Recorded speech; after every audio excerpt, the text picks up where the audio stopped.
Ozawa. Hello sa mga followers ng channel ni Mag-usap tayo. Ako po ay isa rin follower niya.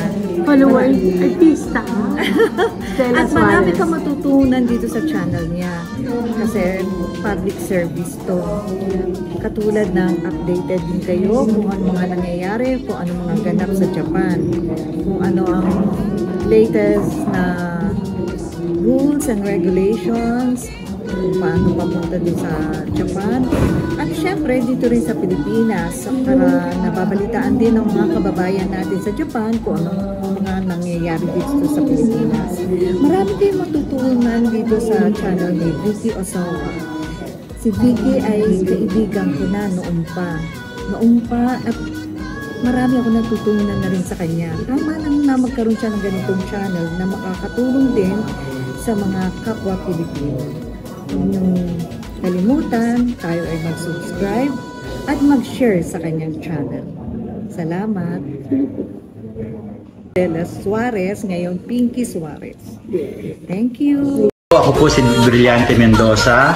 Panoorin natin si Vicky Ozawa sa kanyang Facebook live stream. Ito po si Jacqueline Jose, inaanyayahan ko po na tumutok sa programa ng kaibigan ko si Vicky Ozawa. Ang title ay Mag-usap tayo. Kakausapin nila kayo tungkol sa lahat ng inyong mga problema, hinaing at pinagdaraanan sa buhay. Huwag kayong mag-alala dahil tayo mga Pilipino talaga namang nagdadamayan naman talaga tayo hanggang sa huli. Hindi po kayo nag-iisa, huwag malungkot, huwag malumbay kasi nandiyan po si Tita Vicky para tulungan po kayo. Abang-abang na programa, Mag-usap tayo by Vicky Ozawa. Dito sa Japan. Kaya sa lahat po ng nanonood, lahat nakikinig, wag po natin kalilimutan. Po sa inyong lahat, ako po si Beverly. Ayan, kung meron po kayong mga problema dito sa Japan, huwag po kayo mag-alala. Hindi po kayo nag-iisa. Ito regional. Kasi nandito po si Tita Vicky para tulungan po kayo. Manood lang po kayo ng online program ni Tita Vicky na Mag-usap tayo. Mga problema at suliranin sa buhay ay hindi nawawala. Tanging kailangan tibay ng puso upang ika'y hindi maging kawawa. Mag-usap tayo at gagaan mga problema mo. Mga pagsubok sa aking buhay, magdududas kapag nag-uusap tayo. Minasan konnichiwa, magandang tanghali po sa inyo lahat. Ulit lang mag-usap tayo, Vicky Ozawa, 12 noon every Monday. Maraming salamat po. Onegaishimasu. Magdududas kapag nag-uusap tayo. Ako si Vicky Ozawa. Ang title ay Mag-usap tayo. Kakausapin nila kayo tungkol sa lahat ng inyong mga problema, hinaing at pinagdaraanan sa buhay. Ingat. I'll see you soon. Bye, pero working hard ang lola. Ingat. I'll see you soon. Panalangin sa paninimula ng ating pang-araw-araw na buhay. Panginoon, turuan mo kaming maging bukas pada. Turuan mo kaming maglingkod sa iyo na magbigay ng ayon sa nararapat na walang hinihintay mula sa iyo. Na makibakang di pinakadintana mga hirap na dinaranas. Sa tuwin ay magsumikap nang di humahanap ng kapalit na kaginhawahan. Na di naghihintay kundi ang aming mabatid na ang loob mo'y siyang sinusundan. Salamat Panginoon sa pagmamahal at pagtitiwala na ibinigay mo sa amin. Dahil kung wala ka sa tabi namin, ay hindi namin magagampanan ang responsibilidad na iyong ipinagkaloob sa amin. Ang mga taong pinalalapit ng buong pusong nagtitiwala sa aming kakayahan na maibigay rin namin ang nararapat na pagtulong at pagsagot sa kanilang mga hinaing sa abot ng aming makakaya ay isang ligaya din naman at yaman na maituturing namin sa pang-araw-araw na buhay at pagtustos sa pangangailangan namin sa malinis na paraan. Nang dahil sa iyo, Panginoon, maraming salamat. Naway, huwag kaming matukso sa mga maling pananaw o gawa na hindi mo ikalulugod. Dalangin din po namin na makita namin ang bunga ng aming itinatanim ay magbunga rin ng kabutihan sa aming kapwa. Ilayo niyo po kami sa galit, inis, maling pananaw at maling gawain.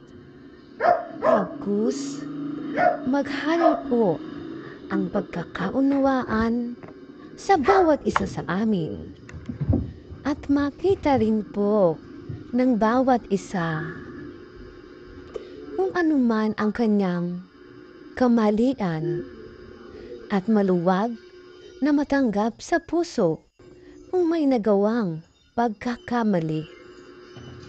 Tulungan niyo po kami, Panginoon, na mas maging maunawain, mapagmahal, at makatotohanan sa lahat po ng aming ginagawa sa araw-araw.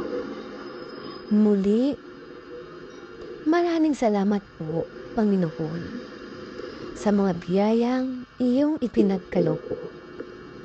Salamat sa mga taong nagtitiwala sa amin, magbigay ng suporta, at matumbasan naman namin ito ng isang pakikipagkapwa-tao nang walang papiimbot.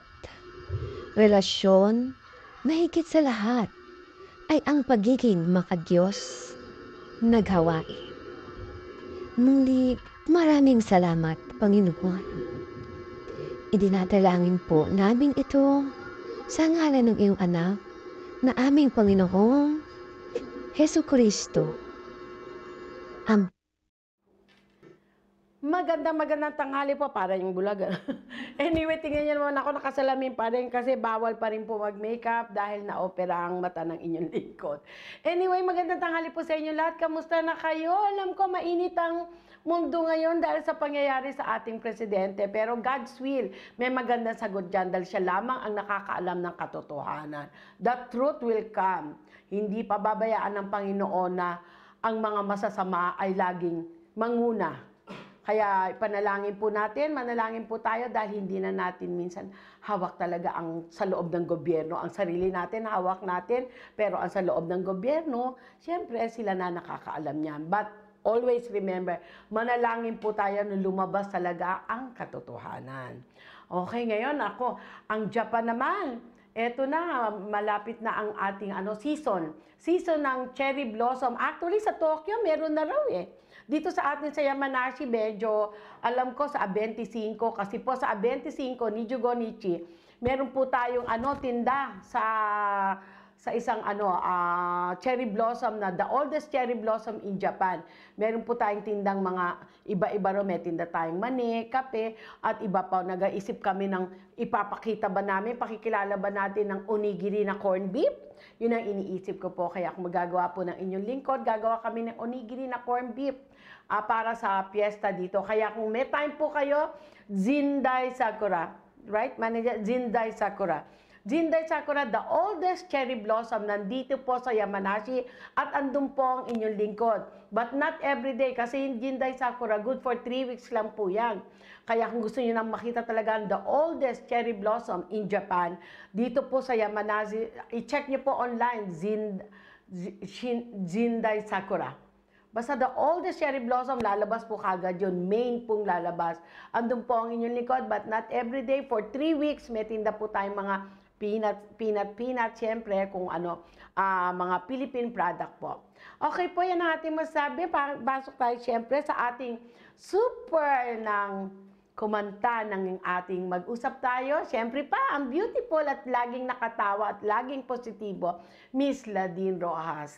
Siya po, ay talagang makita niyo yung mga concert niya at saka yung mga teaching professional niya na pagtuturo sa mga bata online. Kaya kung may mga anak po kayo na gustong kumanta, pasok lang po kayo sa studio ni Sir Benny Saturno dahil nandun po may online teaching po sila.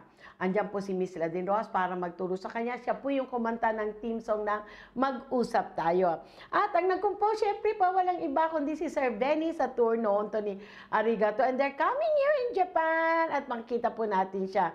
I do hope na mag-guest po natin si Sir Benny dito and Miss Ladine as it happens last year din po ata. Nandito sila. At syempre, nandyan pa rin ang ating super kaibigan na baby girl, si Miss Beverly Cayman, na nandito. Manuorin niyo po siya sa Instagram, sa YouTube, etc. etc. And Direk Dante Brillante, maraming salamat. Maski hindi mo ako tinatawagan, pero I know you're always in my heart. Ayan po, syempre, ang ating kaibigan na si Miss Stella Suarez Jr. Siya po yung anak ni Stella Suarez. At Junior, siya po, yung mama niya is Senior. Andiyan po, inintay ko nga lumabas sa pelikula. Narinig niyo po siya kanina, di ba? Siya si Stella Suarez Jr. at ang pangalan niya, Pinky Suarez. Kapatid po siya ni Richard Gomez. At siyempre ang ating nakakalungkot, naka 1 year na po ang ating super actress na si Miss Jacqueline sa kanyang pagkapanaw mula last year. Honto ni sa pamilya, siyempre, naka 1 year na siya, medyo nakakalungkot pa rin. Andiyan pa rin yung touching moment, mga iniwan niya sa atin, na hindi malilimutan. At saka yung pangalan na binigay niya nung nanalo siya as Best Actress sa Francia. Honto, RIP, and of course, darating tayo lahat dyan, till we meet again. Yan po, at ito po ang inyong lingkod, Vicky Osawa.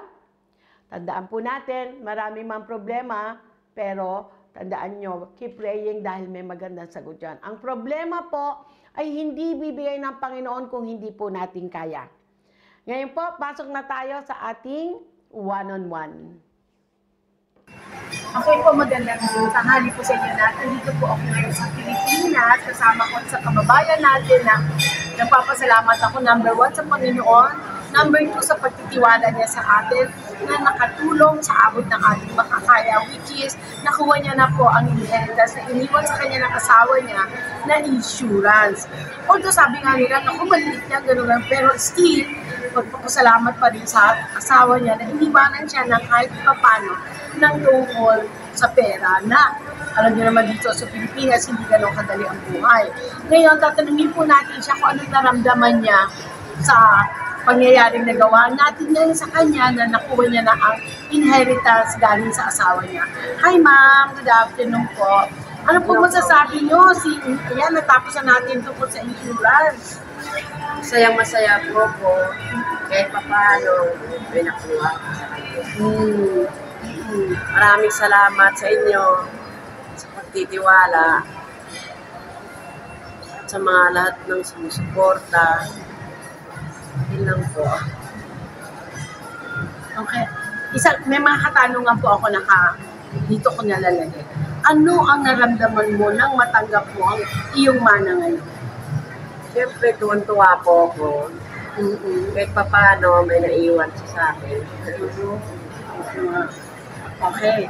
Ano ang mga plano mo para sa perang natanggap mo? Bibili ko ng kung anong kailangan. Siguro unang-una lupa. Lahat.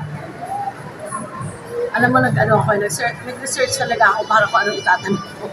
Mayroon ka bang mga plano kung paano mo gagasusin o i-invest ang perang natanggap ko?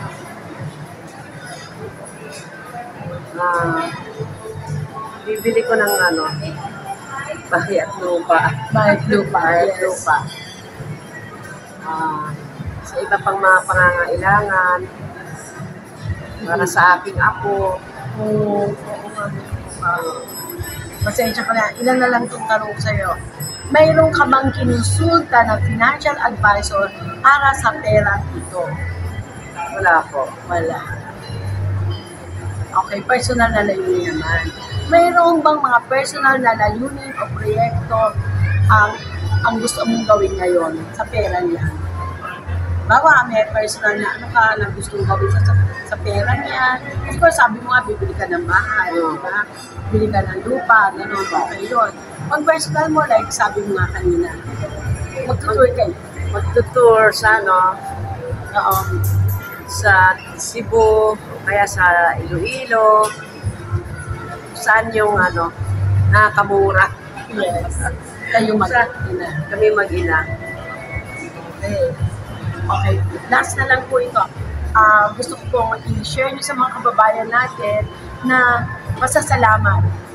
Ang pasasalamat at yun nga po ang mag-usap tayo na sa tagal ng panahon. Okay po. Marami pong salamat sa mag-usap tayo by Vicky Osawa at sa kanyang team na bumubuo sa tagal ng panahon. Ngayon lang natupad ang aking kahilingan. Marami pong salamat. Isa pa, marami ka na rin pinagtanungan, di ba, para matulungan ka. Marami na rin po ako na pagtanungan. Pangatlo na kayo. Ikaw mo po, ano nangyari doon sa una, pangalawa? Wala namang walang response. Isa sa Makati. Tinanungan mo? Tinanungan ko. Oo. Tapos yung isa, yung sa Japan, embassy ata. Oo. Wala namang response. Wala namang response na. Wala rin response. Tapos yung pinakauli, yun nga yung sa inyo, mag-usap tayo kay Vicky Osawa, nakipagsapalaran lang din ako. Baka sakali lang din ako. Baka sakaling may makuha ako. Kahit pa paano. Ayun lang po. Marami pong salamat sa inyo. At syempre si Kuya. Kuya, hindi na ako ng isang masasabi mo na ngayon, nakuha na ni mama mo yung sa insurance ng galing sa stepfather mo. Anong masasabi mo sa pasasalamat at saka sa mga kababayan natin na hihingi ng tulong, andito ang mag-usap tayo. Ikaw pa yung damdamin mo, anak. Ipapasalamat po kami ng mother ko. Lalo na sa team ni Miss Vicky Osawa. Kung kayo po ay may kailangan, humingi lang kayong tumulong kay Miss Vicky Osawa. Matutulungan niya po kayo, kagaya namin ng mother ko. Thank you so much. Thank you. Good luck sa iyo. Kapatid. Sunod, may ipin na si mama. Okay. Yan po ang ating mga kabayan, si at syempre ang kanyang baby boy na talaga naman lagi nakalalay sa kanya na lagi namin kasama, nakailang meet kami bago namin natapos ang hiling nila galing sa Panginoon at syempre sa kanyang asawa. Maraming salamat. Good luck ha. Maraming salamat. Mama, alalaya. See you next time. Yes, thank you. Yan po ang ating isang kababayan na nagpapasalamat po kami talaga sa kanyang pagtitiwala maski matagal na nakuha niya na yung kanyang mana sa kanyang husband, yung insurance. Insurance po, medyo sabihin na natin, sabi nga nila usually libo, di ba? Pero yung sa kanya, tama lang po nabigay ng Panginoon. Sabi niya nga kung anong bibili niya, di ba? Alam niyo minsan talaga pag hindi ka sanay humawak ng malaking pera, sa totoo lang, maski ako hindi ka sanay, at biglang may dumating sa malaking pera, minsan hindi mo alam kung paano gamitin, lalo na andyan yung mga kababayan natin na syempre sa atin, number one, family. Pero kailangan talaga marunong ka, hindi mo alam kung kailan ulit ibibigay ng Panginoon, di ba? Kaya yung grasya po na binigay sa kanya, talagang at least may plano siya. And another thing, muntik na siyang maano kasi merong nagsabi sa kanya na sanglabahay. Isa po siya sa dapat na mabibiktima ng sanglabahay.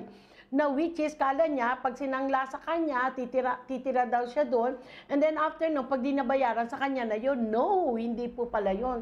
At nagpapasalamat din po siya dahil naitanong niya sa atin. Kaya mga kababayan ko, yung mga iniwan po sa atin ng mga asawa natin, in case pumanaw po, dapat po talaga alamin natin yan.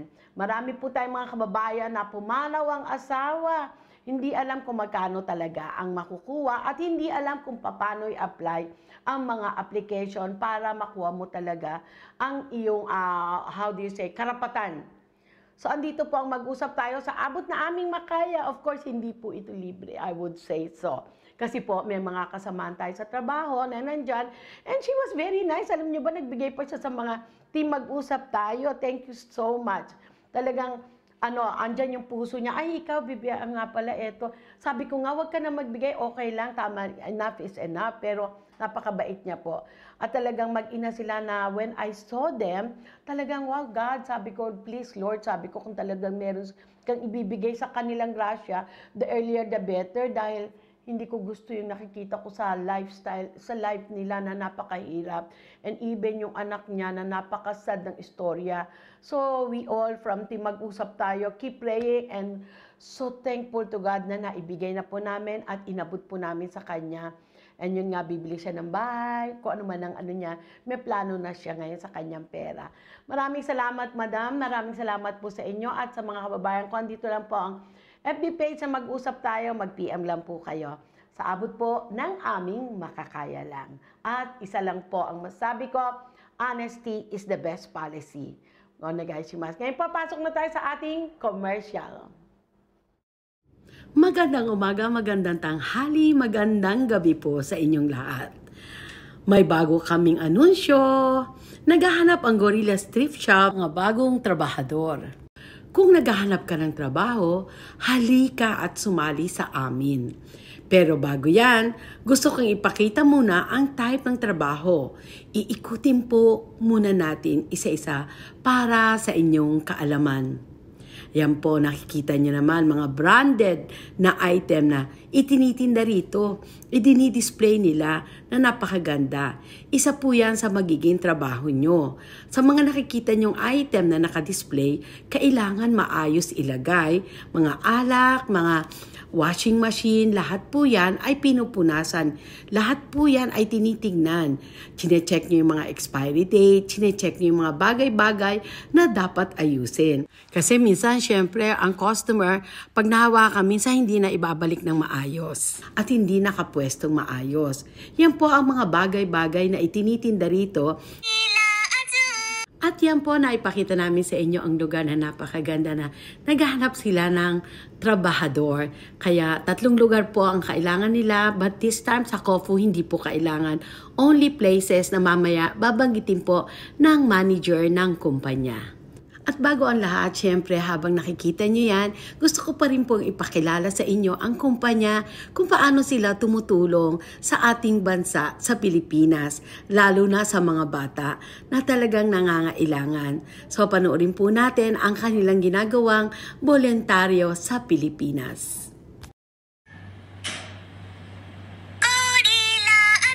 Malugod kong ipinakikilala ang kumpanya mula sa Japan na may malasakit at dedication sa pagtulong sa ating mga kababayan sa Pilipinas. Sa pamamagitan ng kanilang programa at proyekto, naglalayong mapabuti ang kalagayan ng mga bata at magbigay ng mas magandang kinabukasan para sa kanila. Ang ating boss ay isang tunay na kaibigan ng mga Pilipino na may pusong handang maglingkod at magbigay ng suporta sa mga nangangailangan. Sana ito po ay magbigay sa atin ng lakas ng loob na mag-apply na. Dito makakasama nyo ang isang may-ari na may pusong Pilipino at bukas palad na handang matuto at makibahagi sa ating kultura. Sa amin, ang bawat araw ay puno ng kasiyahan. Magandang karanasan sa trabaho. Halina na, samahan kami sa aming masayang paglalakbay tungo sa tagumpay. Ngayon naman ipapakita ko sa inyo kung anong klaseng trabaho pa ang ginagawa sa lugar na inyong a-applyan. Dito po ang saya talaga nila. Nagtutulungan dahil ang aming mga boss at ang mga pinuno ay may malasakit at pagmamahal sa kulturang Pilipino. Dito sa aming thrift shop, recycle shop, Gorillas, hindi lang kayo makakahanap ng mga natatanging gamit, kundi pati na rin ang isang pamilya na tunay, kundi pati na rin ang isang pamilya na tunay na nagmamalasakit. Halina maging bahagi ng aming masayang komunidad. Ngayon naman po gusto namin ipakilala sa inyo ang aming masipag at maaasahang manager. Alam nyo, siya po talaga andyan. Sabi niya, nag-aaral pa siya ng Tagalog. Siya ang magpapaliwanag ng mga detalya tungkol sa mga partikular na tungkulin at responsibilidad. ゴリラーズの大工原と申します。この度アルバイトスタッフを募集しております。募集要項は、日本語が話せる方、なおかつ35歳までの方となっております。時給は、1100円スタートとなっております。仕事の内容は、接客、電話応対、商品清掃と、販売、こちらの、業務となっております。バイトの希望の方は、当店ですね、富士吉田市と、鶴市、甲府市内にお店がございます。ご希望の店舗まで直接お電話ください。よろしくお願いします。タガログ語はまだ勉強中です。フィリピン人の皆さん、こんにちは。Ngayon na nakilala nyo ang Big Boss, ang manager, tawag na sa numero 0120-000-827.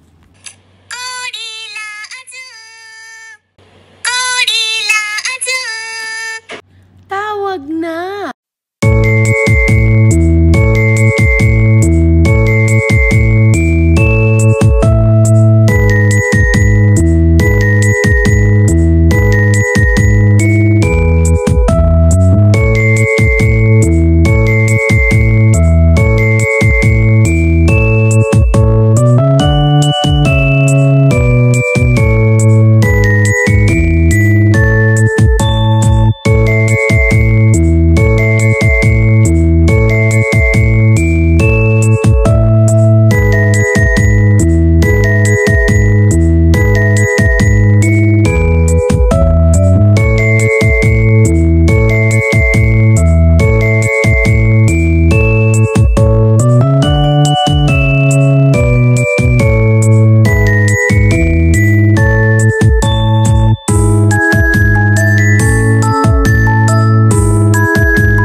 commercial. At syempre, andito pa rin po ang ating Super Netflix na ang promo po ay nandyan pa rin.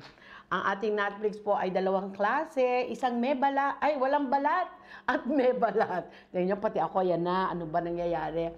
So yan po ang special offer po natin. Nandiyan pa rin, pasok lang po kayo sa FB page. Mag-usap tayo by Vicky Asawa at kung may mga katanungan kayo, whatever, basta po sa abot ng makaya, andyan lang po kami. At syempre, pasok din po kayo sa aming Spotify, Apple Podcast, dahil nandiyan po ang mga true to life story ng ilang kababayan natin. At yung pong 1,000 quotes na ginawa natin, for how many years kung nagawa yung 1,000 quotes. Mga kasabihan po, yan pong 1,000 quotes na nagawa ko for siguro mga 2 years. 2 years, di ba?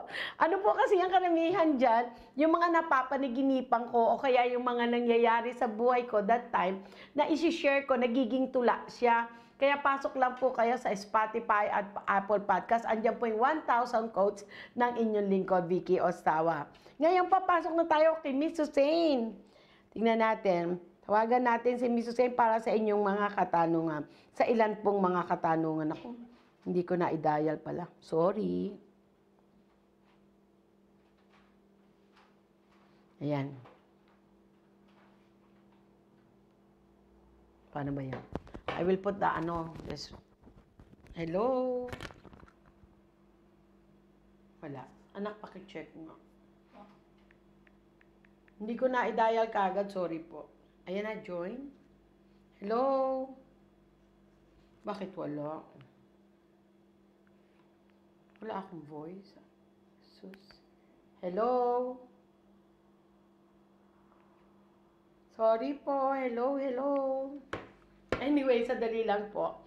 Okay, ito po ang mga katanungan. Ayun. Asa na? Nag-drop? Moshi-moshi! Bakit naka-double ako? Paano ko i-stop to? Sa ano na lang kaya? Teka. Tawagan po natin. Pasensya na. Ayan na. Sandali lang po. Naku, ano nangyayari sa aking phone? Si Miss Susan po.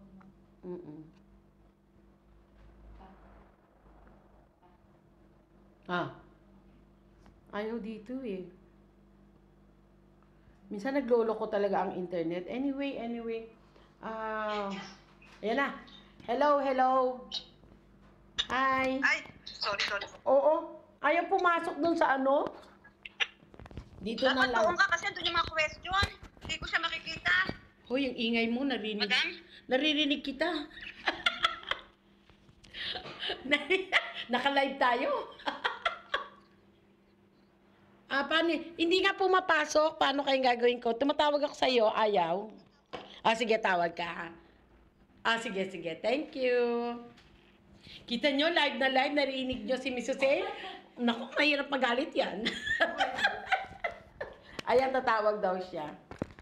Okay. Waiting po natin. Anyway, mga kababayan ko, tungkol naman po sa inyong mga tanungan. Minsan nalilate kami, pasensya na po. Dahil minsan talaga ang lola, ang daming gawain. Not only dito sa mag-usap tayo, kailangan pong... Ayan na siya. Sige na, sagutin na natin. Hi, Miss Hussein. Ayan, hello. Yes, Miss Hussein. Narinig po ako. Ayan, dinig na kita. Dinig na rin kita kanina. Ay, hindi ka Nabuking tayo. Booking kami. Di ba ganyan kami magtsikahan? Kasi po si Miss Ayaka, nagulat ako eh. Oo nga. Di ba? Kasi hindi ako makakontak. Anyway, Miss Hussein, kamusta na dyan sa Pilipinas? Wala namang gulo or whatever? Maayos naman. Okay naman po. Sa kasalukuyan po, tahimik naman po. Yun nga lang po talaga, walang mga bali-balita. Parang pinagbawal ang mga bali-balita. Opo. Yun nga po. Paano pinagbawal? Pinagbawal ang alin? Kasi Kasi po talagang meron ng lumabas dati na bawal nang magpalabas ng mga fake news eh. Magkakaroon na agad ng investigasyon pag nagpalabas ka. Kaya siguro ingat na ingat din po ang mga vlogger ngayon para sa mga ganyan. Tama yan. Kasi hindi naman dapat maglabas para sumikat ka lang. Sisirain mo naman yung mga isip ng tao, guguluhin mo, di ba? Hindi pang pasaya na yan sa kapwa-tao, pampagulo na yan sa isip nila. That's not nice. Tama naman yung para sa akin. Anyway, vlogger, syempre, pakumbaga sa ano, minsan sa mga news din, minsan marami rin kapekean dyan, di ba? Yes, Miss Vicky, totoo po yun. Oo, actually, meron lang doon sa ata dyan na pwede talagang idemanda na ngayon yung mga fake news. Kung hindi ako magkakamali. Pero manabalitaan ako, lumabas na raw ang pondo para sa mga senior citizen. Totoo ba? Lumabas na? Yung pondo po sinasabi na yun, yung pong mula 80 years old na makakakuha ng 5,000, 10,000, yun po yung mga ganun yun. Yes po, na-approve na po yun. Meron na pong mga ilang lugar na nagpapatupad na po nun. Dapat 80 years old pataas. Yes po, yun po yung sinasabing pondo para sa mga senior na mabibigyan ng halimbawa po, 80 years old ka, 5,000, 90 years old, pataas po na pataas hanggang sa 100 years old, yung 100,000 na. Wow, talaga. Yes, pero nabibigyan na pala, at least umaandar na. Meron naman po, opo. Na-approve na po ito. Okay. Okay, Miss Hussein, pasok tayo sa mga katanungan. Onegai shimasu. Yes po, bali po sa ating unang katanungan, Miss Vicky, ito po. Ma'am, isosodan ko po sana yung mga anak ko. Kamamatay lang po ng asawa ko, ng ama nila, may ari-arian po na naiwan sa Shibuya po. Doon po sila nakatira, may mga apartment po ang ama nila. Mayroon din po sariling bahay at sariling kasya. Ma'am Vicky, anim po silang magkakapatid. Ang 3 sa ibang ina. Sa akin naman po yung 3. Kaso po, hiwalay na po kami 4 years na. Ang problema ko po, yung karapatan ng mga anak ko sa ari-arian ng kanilang ama. May pag-asa po bang makakakuha sila? At with abogado po ba kayo makakatulong sa amin? Oh yes, oo. Yan po, depende yan, baka kasi, meron po kasi dito po sa Japan, comparison, 6 yung mga bata, pero divorce na kayo sa kanya, actually with you, siguro wala na. Pero doon po sa mga bata, 6 na bata, sila po maghahati-hati niya kung meron pong naiwan ang ama. Matik po yun dito sa Japan. Nakapasok naman po sa Kosikito lahat ang mga bata, that's for sure, di ba? So yun, matik po yan. And then kung kailangan nyo po ng lawyer, meron po kaming meron po tayong mga lawyer dito under ng government ng NGO o NPO. Meron po yung mga tumutulong dito, kaya kung okay lang po sa inyo, mag-PM po kayo sa amin, and then we can give you the good lawyer. I don't know, of course, ang magbibigay po ng lawyer ang gobyerno. From there, hindi ko po alam kung paano na ang charging ng mga lawyer after noon. Pero meron pong libreng lawyer for 30 minutes. Pwede po kayong magtanong ng libre for 30 minutes. And if I were you, kung okay lang po, mag-PM po kayo sa amin, bibigay na po namin ang number. And then, if you need more assistance, andito lang po kami. Yes po, may karapatan po yan, matik yan. Kahit po hiwalay na kayong father ng mga bata, yung mga anak po, basta nakapasok sa Kosikito niya, may karapatan pong makuha kung anong dapat makuha. Sa rules po ng Japan, di maring hindi. Tignan nyo na lang po talaga na kailangan may lawyer kayo. Yun po importante. Yes, Mrs. Zane. Yes po, para sa ating ikalawang katanungan, ma'am, ang tanong ko po is, pwede po bang mag-apply ng COE dito ang aplikante na may tourist visa? Yan po kasi ang hawak niya ngayon. Actually, ang COE, maraming klase yan. Ang COE, Certificate of Eligibility, marami po. Working visa, training visa, or merit visa, yung spouse visa, yung mga ganyan po. Or either anak ng Pilipina na wala pang 20 years old, yan po ang mga iba-ibang klase po ang COE. Ang from tourist, ano pong klaseng COE ang i-a-apply nyo? Yan po ba ay bata na i-a-apply nyo as anak ng isang Pilipina na may asawang Japanese or Nikkei Jin? Yan po. Meron po, case by case po yan. If I were you, punta po kayo sa immigration. Magtanong po kayo. At saka, specific po dapat anong klaseng visa ang i-a-apply nyo. Yung po yun. PM lang po for more information sa abot po na ang makakayak, may katanungan po kayo, pasok lang po kayo ulit sa aming FB page, Mag-usap Tayo by Vicky Osawa. Yes, Ms. Hussein. Yes, bali po sa ating ikatlong katanungan. Ang tanong ko po is about po sa pension. Ang pension po na tinatanggap ng asawa ko, 20 lapad. Pag halimbawa po bang namatay na ang asawa ko, ganun din po ba ang matatanggap ko? No. Magkakaroon certain percentage. Ang alam ko dyan, hindi magiging 20 pa rin ang makuha. Every 2 months yan, ano? Yung sinasabi niya. Yes po. Pag ganun, itanong nyo kung every 2 months ba yung sinasabi niyang ni Jumang or kinuwenta niya ng monthly. Kasi usually ang pension dito every 2 months binibigay. So kung ni Jumang, kung ni Jumang every 2 months, Jumang sa isang buwan. Hindi po, certain percentage lang po ang ibibigay nila. I'm not very sure kasi po sila magkukwenta niyan. Hindi po kasi pare-pareho. Kaya Paris ngayon 2025, baka po nagbago ang rules sa ibibigay sa Kosei Nenkin, right? No. How do you call that, manager, when the husband die? Anyway, Kosei Nenkin, I think. I'm not very sure. Yeah, whatever, yun po yun. What's that? Kisoko Nenkin, yeah. Hindi Kosei Nenkin. Kosei Nenkin po yun yung dalawa. Kosei Nenkin tsaka Kokomi Nenkin. Yung po ay Kisoko. Kisoko Nenkin po is, pakiraita. Kisoko Nenkin po, pag pumanaw ang ating asawa, hindi po magiging parehong ibibigay. May certain amount po silang ibibigay na I don't know. I'm not much alam tungkol dun sa ilang percentage. Kasi para sa akin po sa mga naasikaso po namin sa mga pension, iba-iba hindi pare-pareho. I just don't know kung paano ang counting na yun. Mahirap po kasi magtanong minsan pag meron kang ina-apply, baka makulitan sa'yo. Although hindi naman masama. Yung po ating masasabi, mismo po ang pension office po ang magbibigay sa inyo kung magkano makukuha nyo. Yes, Mrs. Singh. Yes, para sa atin pong ika-4 na katanungan. Ito po ang gagawin ko. Kung hanggang ngayon po, wala pa po akong hawak na papel.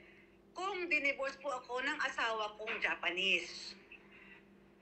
Oh, ganito po yan. Kung meron po kayo, nasa Japan ba siya? Yes po. Okay, meron po kayong di bang yung marriage certificate kung wala kayong kosikitoho. From the marriage certificate, mas maganda sa totoo lang po kung meron kayong lumang kosikitoho niya. Kasi yung lumang kosikitoho, makikita nyo kung halimbawa kayo ay dinivorce, doon nakalagay po yung kung dinivorce kayo. Isa lang po ang maisi-share ko sa inyo tungkol dyan. Kung alam niyo po kung saan talaga yung family registration ng inyong asawa at doon sa lugar na tinitira niyo, may city hall, meron pong rules ngayon, kung naka 1 year na kayong mahigit tumira doon sa lugar na tinitira niyo ngayon, maski hindi po niyo i-request yung kosikitong sa lugar na yun, kung saan naka-registered, sa lugar po na tinitira niyo, pwede kayong kumuha ng kosikitong ng husband niyo. Kung alam niyo po kung saan talagang city hall naka-registered siya. Maski yung luma or either yung pong ating di ba, marriage certificate, may address siya doon. Natalas ang ginamit niya lang address is kung saan kayo nakatira doon sa marriage certificate. Pero usually ang nakikita ko po so far through my experience, kung ano yung nakalagay minsan sa birth certificate dyan natin, sa marriage certificate, ay yun yung address nila kung saan yung family registration nila. Pwede mo i-check sa ganun, punta ka City Hall. Tapos, ibigay mo lang yung old address. Baka sakaling ma-trace nila. And then, from there, makakuha ka rin ng kusikito. Basta alam mo. Yes, Mrs. Singh. Para po sa ating ikalimang katanungan, ating huling katanungan, Miss Vicky, ito po. May anak po ako na special child. Nasa Pilipinas po. Pilipino po. May asawa po akong Japanese dito. Paano ko po kaya makukuha ang anak ko na 22 years old na? Sa medical assessment po niya, 8 years old and 6 months ang pag-uugali niya po. Kaya gusto ko po sana siyang makuha sa Pilipinas at madala dito sa Japan. May pag-asa po ba? Actually, 22 na eh. Kung less than 20 yan, siguro meron pa. Lalo na may sakit, Dapat talaga kasama mo siya. Sa totoo lang. Pwede po kayong mag-try. Sabihin nyo kasi special child. baka po meron silang something na special visa naman para sa mga ganyan. Pumunta po kayo mag-asawa sa immigration, ipakita nyo po ang mga medical certificate, pakita nyo po ang picture. Is there any other visa na special para sa kanya?